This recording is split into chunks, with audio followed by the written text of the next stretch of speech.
mesdames, j'espère que vous allez bien. Je suis Aminata Sissé-Nounou, cofondatrice du Sadio Mag et partenaire d'Équation Féminine. Je suis votre hôte dans ce podcast.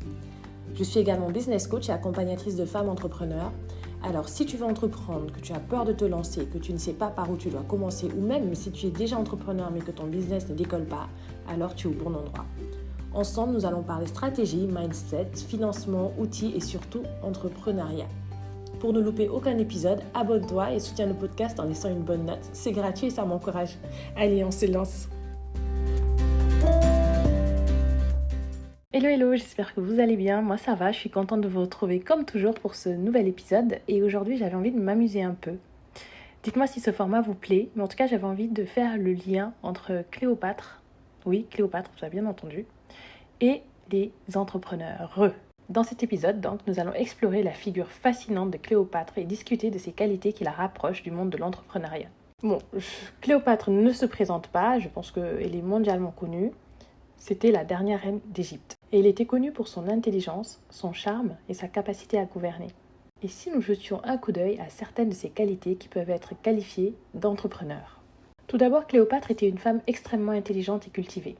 Elle parlait plusieurs langues, était érudite et avait une connaissance approfondie des affaires politiques et économiques de son époque.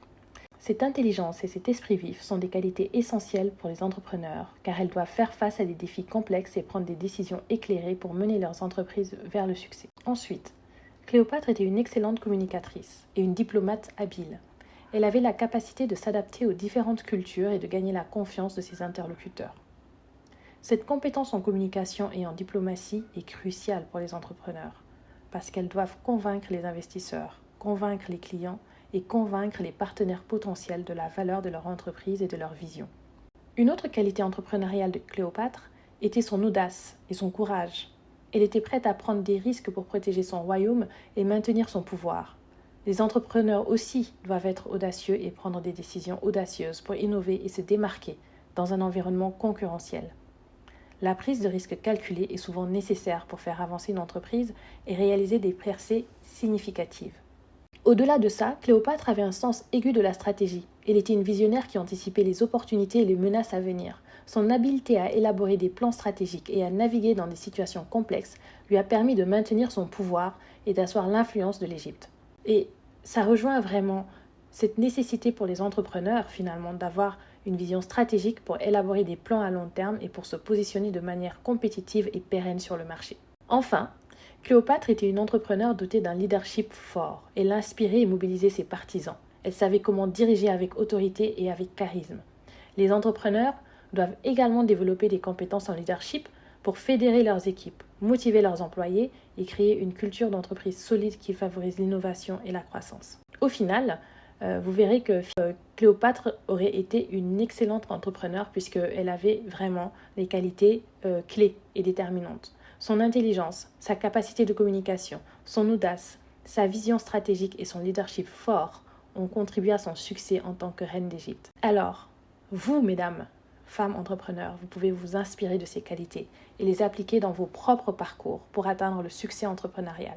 Pour ceux que ça intéresse et qui sont vraiment intéressés par la vie de Cléopâtre, bon, j'aime pas trop comment ça a été tourné dans le documentaire, mais c'est quand même intéressant pour avoir une vision globale. Ensuite, ce ne sont pas forcément les choses que l'on retient de Cléopâtre quand on a lu plusieurs livres à son sujet, mais il y a un documentaire sur Netflix actuellement qui s'appelle Cléopâtre. Donc pour celles que ça pourrait intéresser, je vous conseille vivement de le regarder, c'est en plusieurs épisodes. Ça vous explique un peu vraiment comment elle en est arrivée là. Je suis un peu déçue par comment ça se termine. Bon, même si on connaît tous l'histoire, on sait tous qu'elle se suicide, etc. Mais je pense que vers la fin, on aurait pu rendre à Cléopâtre ce qui appartient à Cléopâtre, sans jeu de mots.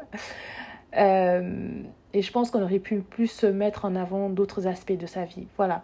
Mais sinon, pour celles que ça intéresse, je vous invite à regarder cet épisode.